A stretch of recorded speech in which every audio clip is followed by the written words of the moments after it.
The last frame. The rented room above the auto shop wakes before he does. Metal knocks below. A tool dropped or set down too hard. Then the low drag of something heavy across concrete. White lies still for a moment and looks at the ceiling.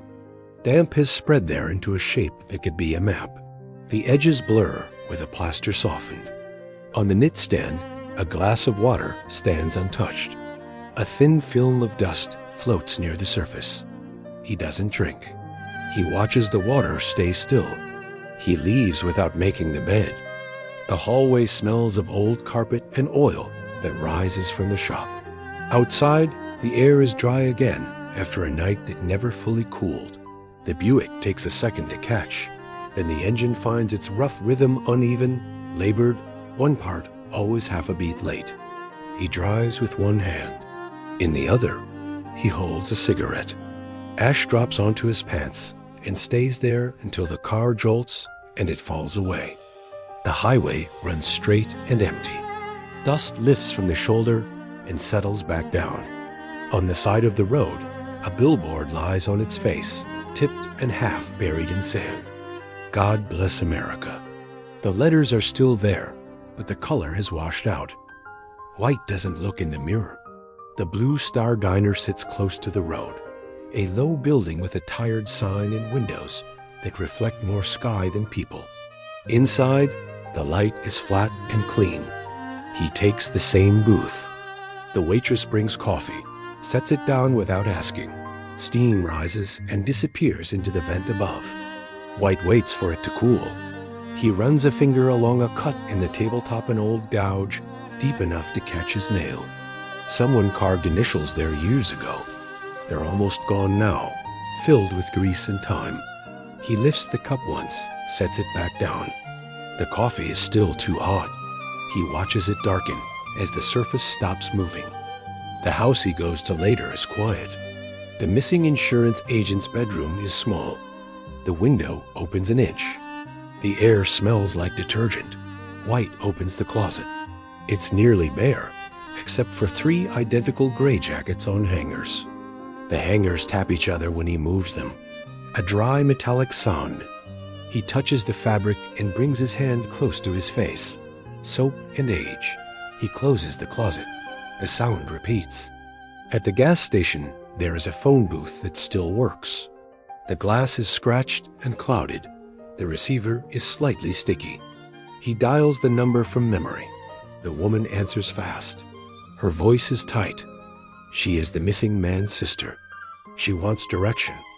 White tells her there are traces. He says he needs time. In the booth's glass, he sees his own face overlaid on the pumps and the road beyond. His expression doesn't change. When the line goes silent, he keeps the receiver against his ear a moment longer before hanging up. The motel is called Rest a Bit. The sign hums, some letters dim. White takes the room and doesn't turn on the light. He lies on the bed with his shoes on. The mattress gives under his weight. Then the rain starts. It hits the metal roof above him with a steady tapping. The sound fills the room. He lights a second cigarette from the first, the brief flare showing his hands dry, worn, nails short, the skin along the knuckles split in fine lines. In the dark, the room feels larger. An abandoned train station sits outside town. Rust eats the rails. The benches are empty. A man sits on a low concrete edge, his coat too thin, his eyes fixed on nothing. Beside him is a bottle wrapped in paper. Cheap whiskey. White sits down a little apart. The man talks not about where the missing agent went. He talks about how the man looked, about the horizon. White takes the bottle when it's offered. The whiskey burns his throat. The man says, almost casually, he just stepped out of frame. White nods once. Neither of them adds anything. In the trees beyond the last houses, the ground is soft. White digs a small hole with his hands and a flat piece of metal he finds near a dead trunk. He places the file papers inside, stacked neatly. Names, dates, signatures. He strikes a match. The flame takes quickly. The paper curls as it blackens.